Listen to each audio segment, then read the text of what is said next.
Live from New York, this is Spirit Matters, your daily Bhakti Center podcast. Thank you so much for being here. My name's Dal Grunga. I'm here with the Chutagopi, Kishore Chandra, all the usual suspects, and we're very, very glad and grateful that you're here. This is your daily check-in. Your daily check-in. If you're wanting a sign from the universe, here it is. Checking in on you, letting you know that you're loved, you are valued, and we're here for each other. How are you guys doing? I am awake and I am Okay. Okay, that's the check-in. We have signs of life. Signs of life over there. Chuta? I feel like I'm on the same boat. Sheltered, awake, and here. Sheltered, awake, and here. I am in a car waiting for the street sweeper to come so I can move it back to the other side of the road because that's how we live life here in New York. That's what it is. We put our laundry in carts and push it downstairs, and we wait in our cars for street sweepers to come by so we don't get tickets. Please don't remind me about laundry. Yes. New York's the place where you have to wonder, should I do laundry or just buy more underwear? Is it easier to do laundry? Is it easier to go out and do laundry, or is it easier just to go out, make money, and buy more clothes? I'm not sure. I've done both. I've done both. I'm saying I have been guilty of these things, but then it's not, it's a necessity then. Clothes? Yeah, it's only fair. That's a necessity. In certain communities, yes. They tell me I gotta wear them every day, so now. Yeah, you can go become a Naga Baba. You can go become a Naga Baba, then we don't have to buy clothes or do laundry. Maybe that's what. Maybe Naga Babas are just former New Yorkers that just got fed up, and they're like, you know what? I'm not doing this laundry thing no more. You can't make me. Can't make me. I'm gonna become a Naga Baba. Okay, so we are back in it today, Tuesday, and we're still in chapter 2. 2 more verses left, 71 and 72. Should we roll into it? Unless we got anything else going on, any life updates, anything going on? No, nothing. People always ask me, like, what's new? And I'm like, is there supposed to be something new? Like, do I need to have something new? Like, life is just life. Like, why do I need to have something new? Oh, lately, Nandi has been taking to doing this thing. When the doorbell rings, she rushes to the door, and I'm always like, "What are you rushing to the door for?" And she says, "Maybe it's my life that I ordered off of Amazon." Wow. And it never is. She's like, "No, not my life." I was like, "No, you have no life." She's like, "Oh." Oh. I didn't know she was doing. Rushing to the door. Maybe it's my life. You have no life. Hare Krishna. When you were like life updates, I was like, "Well, maybe." I'm awake. Maybe it's Kishore. I'm awake and I'm here. Is that not good enough for you? Exactly. Isn't that good enough? Like, I'm here in front of you. It's like, what's new? Here I It's like, I need something new in order for you to be entertained. Are you not entertained by just me? What do you got? It's like, what do you got? What's new is like the way you're just walking up and saying, like, what do you got for me? We should just do that. Hey, how you doing? What do you got for me? What do you mean? Like, yeah, what do you got for me? I want to know something. Anyways, we got nothing going. We got nothing for each other. And that's why we read the Bhagavad Gita. That's why we read the Bhagavad Gita, because we got nothing. But the Bhagavad Gita's got something. And so verse 71 and 72, we got those are the last 2 verses of chapter 2. Let's go ahead and read 1 and see how far we get. Anyone? Yeah. 71 says, a person who has given up all desires for sense gratification, who lives free from desires, who has given up all sense of proprietorship and is devoid of false ego, they alone can attain real peace.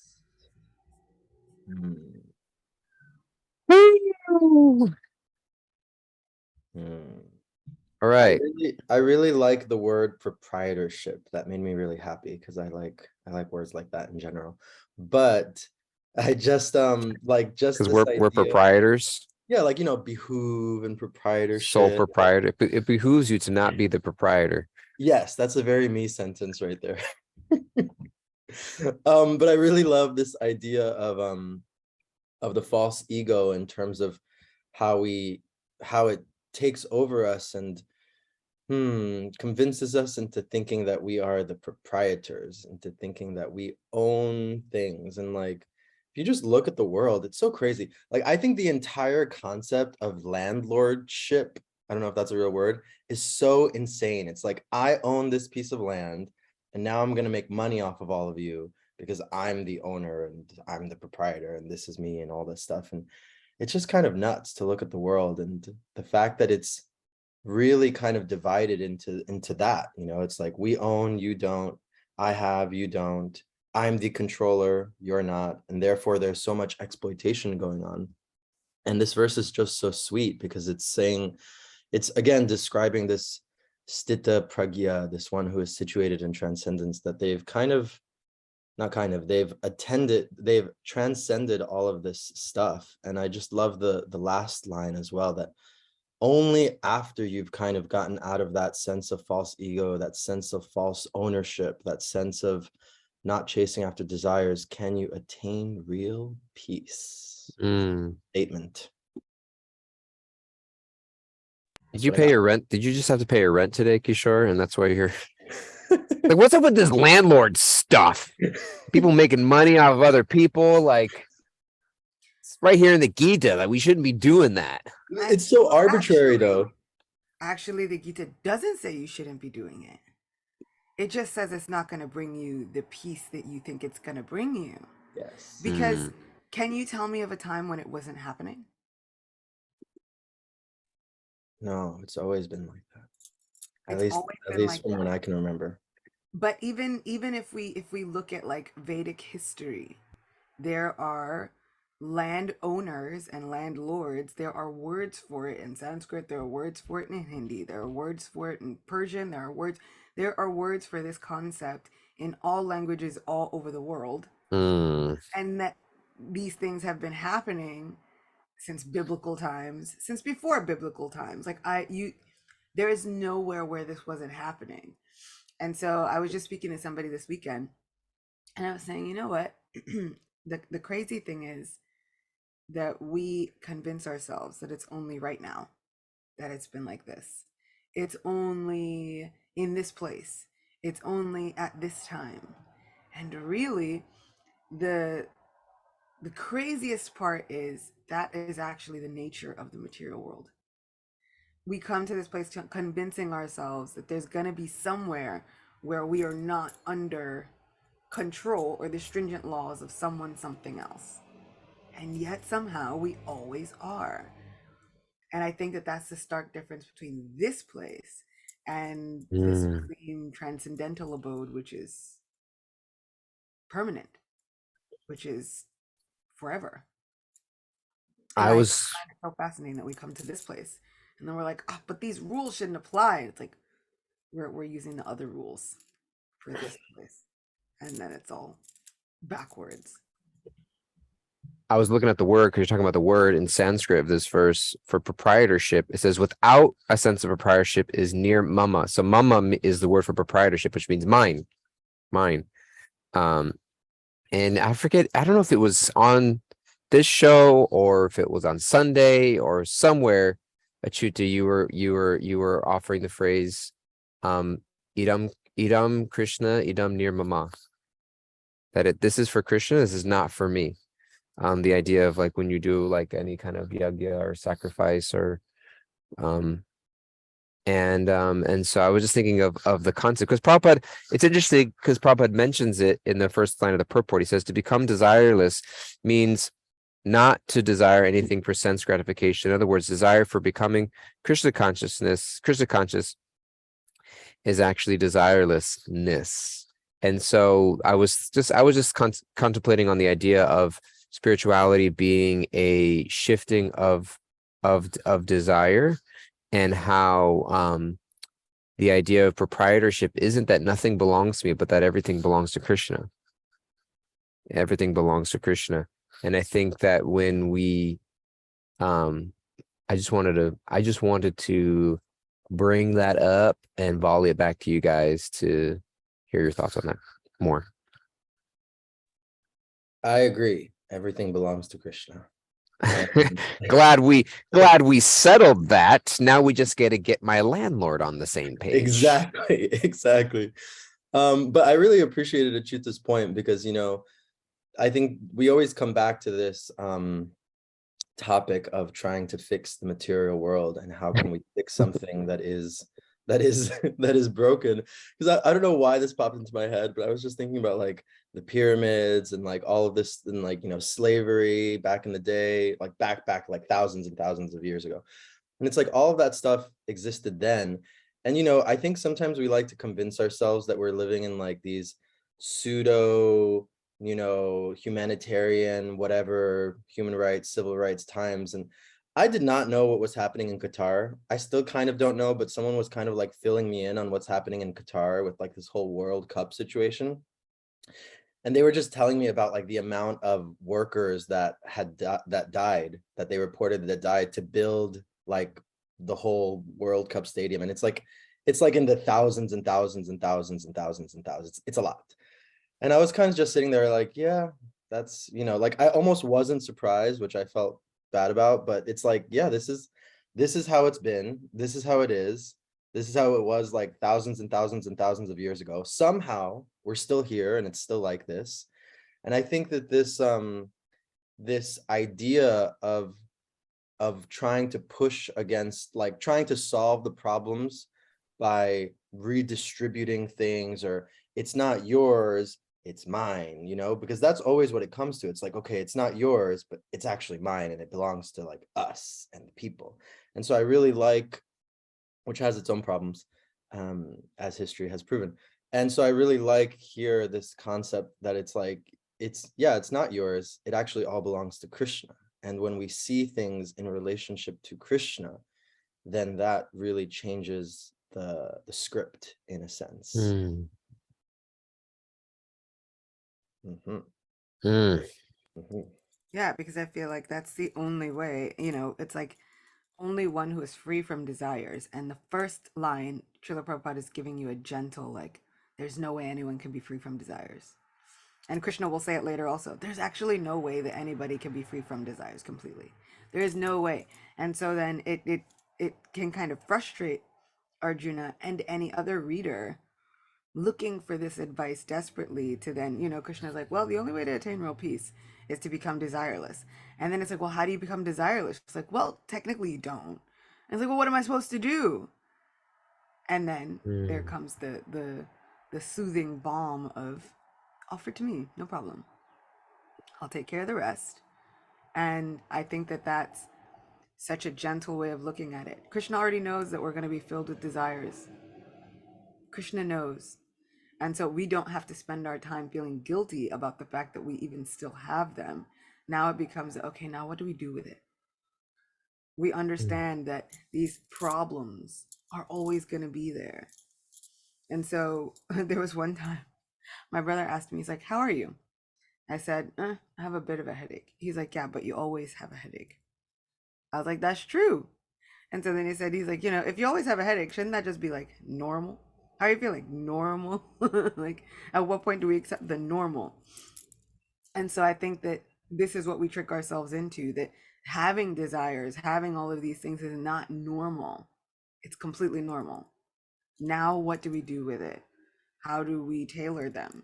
How do we redirect them so that they don't become toxic desires, so that they don't poison our lives, and instead they enrich us and they help us to feel uplifted? Because Krishna has already talked about the consequences of when these incredible desires go unfulfilled. And that part is not great. It becomes like toxic obsession.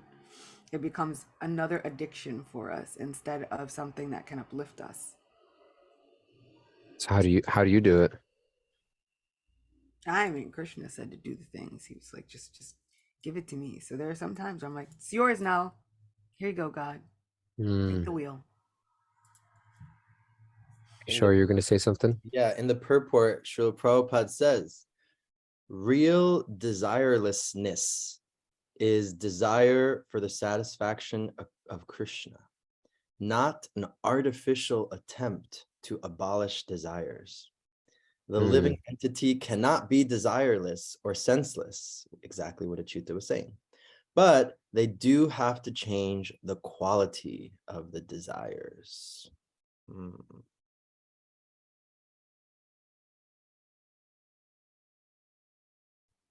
Quality of desires. Somebody want to speak to that phrase? What do we mean by quality of desire? Well, he goes on in the purport then to speak about how like again, he goes into proprietorship. And That's your word. that's my word. And that a materially desireless person knows that everything belongs to Krishna. They don't claim falsely proprietorship over anything. And so I think what Srila Prabhupada means, like what Achyuta was just saying, it's like, it's not that we're artificially, it's not like we're trying to like get rid of desires and be desireless, because it's clear that that's not possible, but rather how do we direct the desires, or how do we dovetail them in the service of Krishna?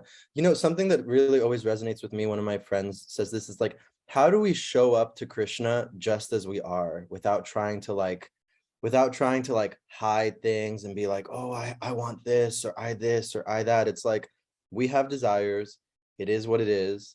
And how do I accept the fact that like, this is what's going on for me and still show up to Krishna like that, you know?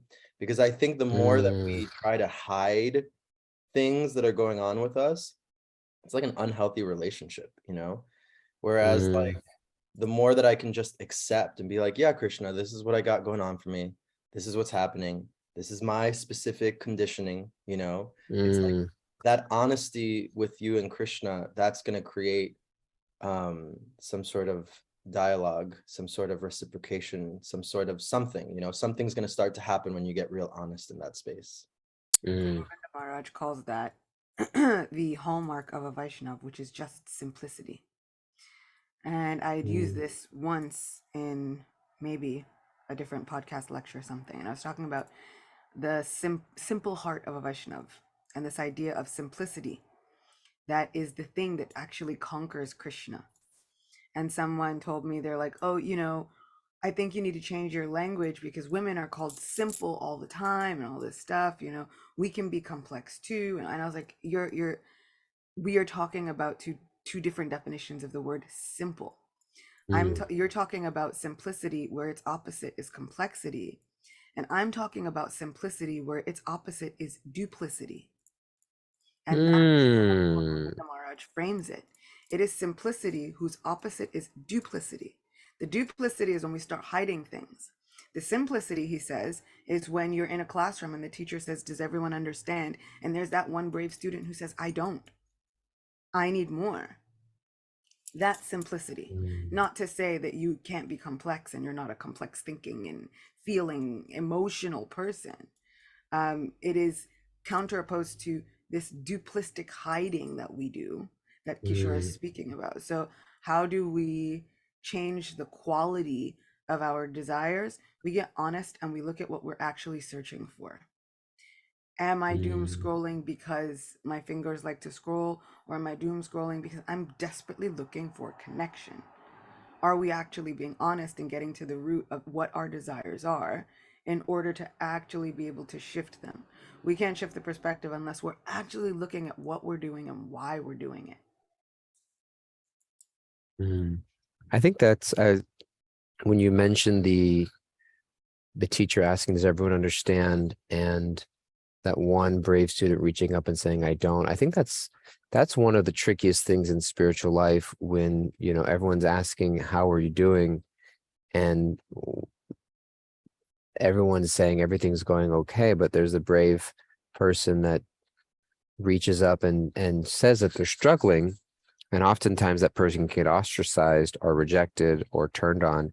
And it creates, you know, whenever you have a culture, community of high standards, it's easy to breed a culture of hypocrisy, because everyone wants to be accepted and nobody wants to fear rejection by coming out with the ways in which we fall short with our ideals. So how do we in a community of high standards and ideas and morals allow space for ourselves and other people to struggle?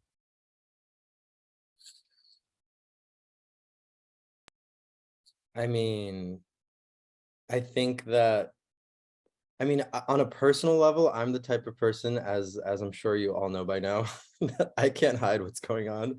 So I will always be the person, always have been that person that I'm like, I'm not okay. I am not okay. And I will say it.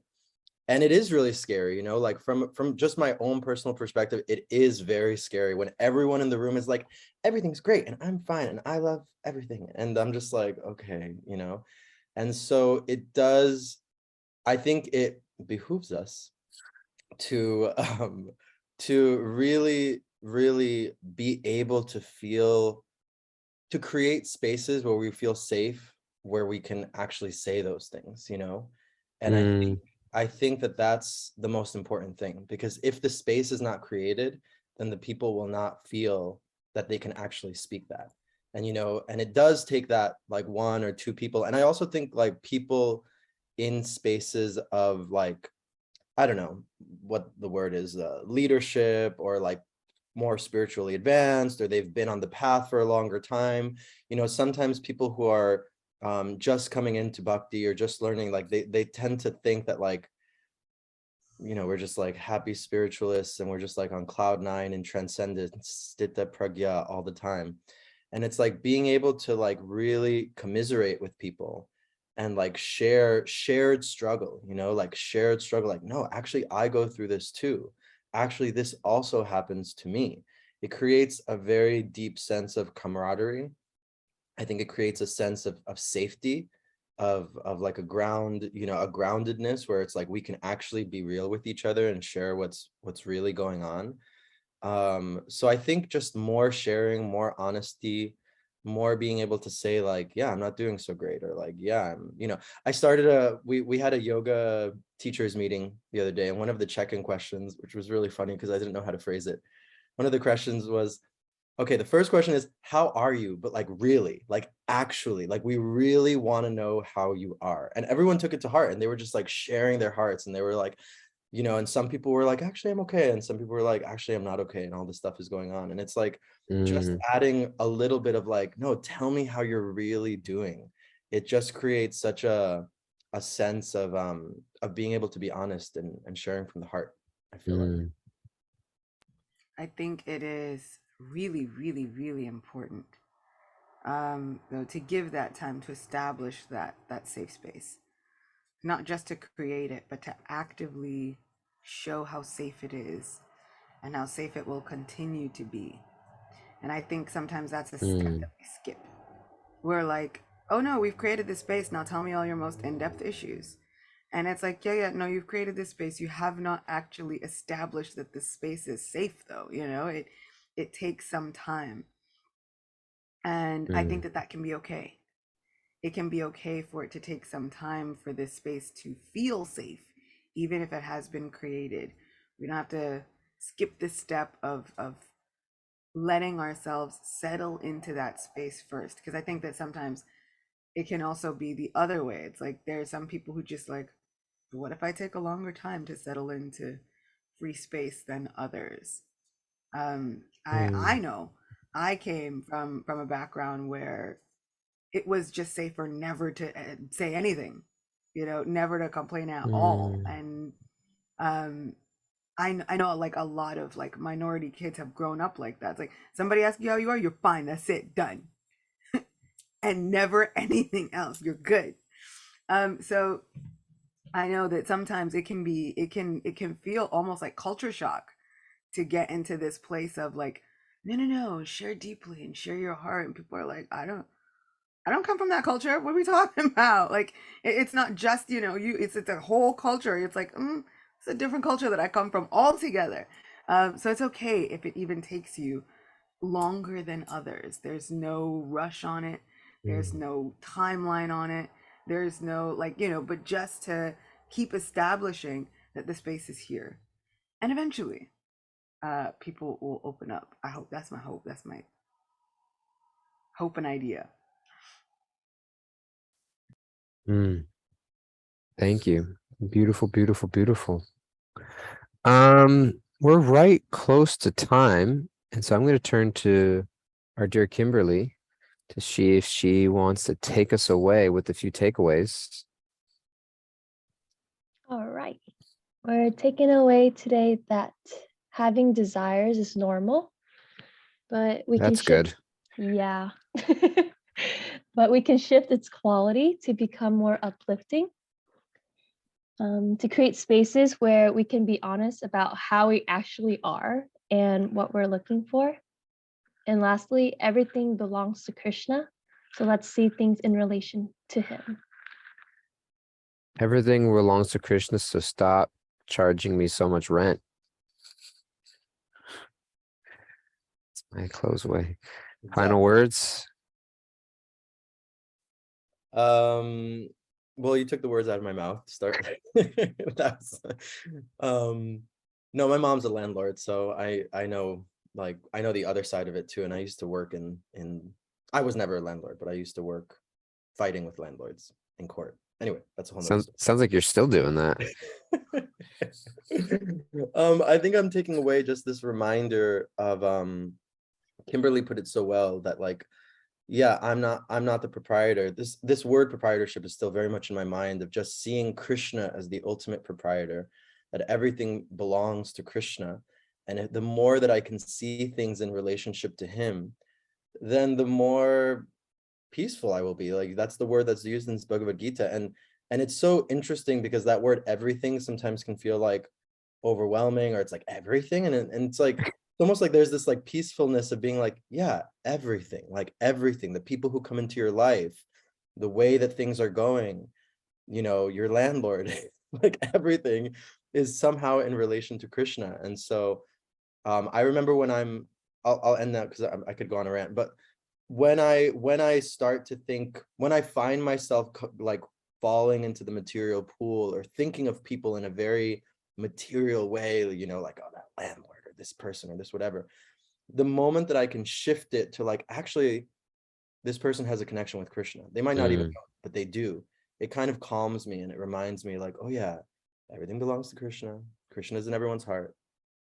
Everything's okay. So the more I can see Krishna in everything and everyone, the better I will be. Machuta. No, I was thinking about that. I was thinking about that idea of, yes, everything belongs to Krishna. Everybody is part and parcel of Krishna. And then I was also looking at, because in the chat there was, a little bit going on about the use of the word pure devotee. And I was just kind of thinking about all of this, and then understanding that these are just what it's like, the actual complete pure nature of what people are. And then we attach all kind of like context and subtext to it and connotations to it. So sometimes we hear pure devotee, and then all we do is hear our own failings. I'm not there, I'm not there, I'm not there. And so then we're like, oh, we shouldn't use that word pure devotee. And I'm like, those are just the words. Yeah. Why have we attached so much guilt and shame to actually neutral words? So sometimes when we're interacting with others and looking at people and thinking, oh, they have Krishna in their heart, Krishna is the source of everything. And then we attach all kinds of things onto the interactions that happen, that, well, then why would Krishna send this person into my life? Actually, why are we attaching all of these things onto initially something that would have been neutral? Then something comes in, and then we have interactions with it, and then we start to attach all of these sometimes supreme lofty ideals onto something that was kind of neutral, sometimes just mundane. The basic nature, so the intrinsic nature, of course, is that Krishna's in everybody's heart. That's fact. It's also kind of the base neutral part, starting point of everything. Mm. Now, people are going to heap their own lifetimes of conditionings on it. We are going to come at it with our conditionings, all these different things. And so I just want to take a look at, what am I heaping on this situation?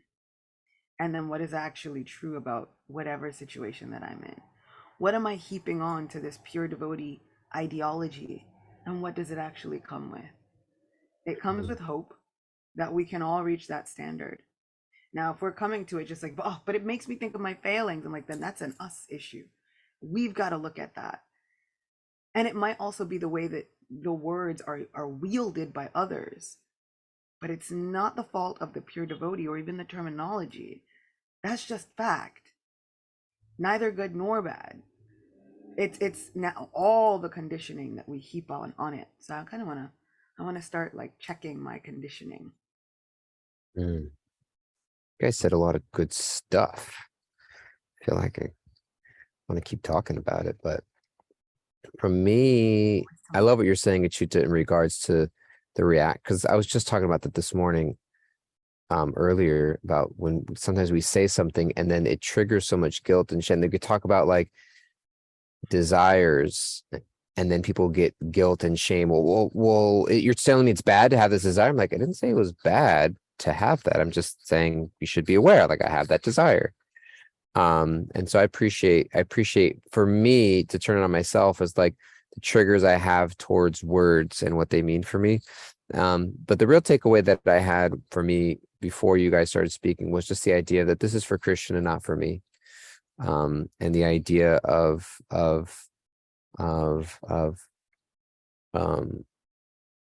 living in a mood of service where my frustrations really in life are related to just things not going my way.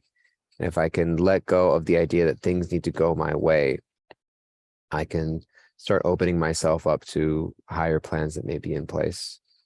So that was my closing word. Okay, guys, we did it. We love you. We're grateful for you. Please beware and take care. And we will see you all on the flip side. Thank you, guys. Bye-bye. Have a good one.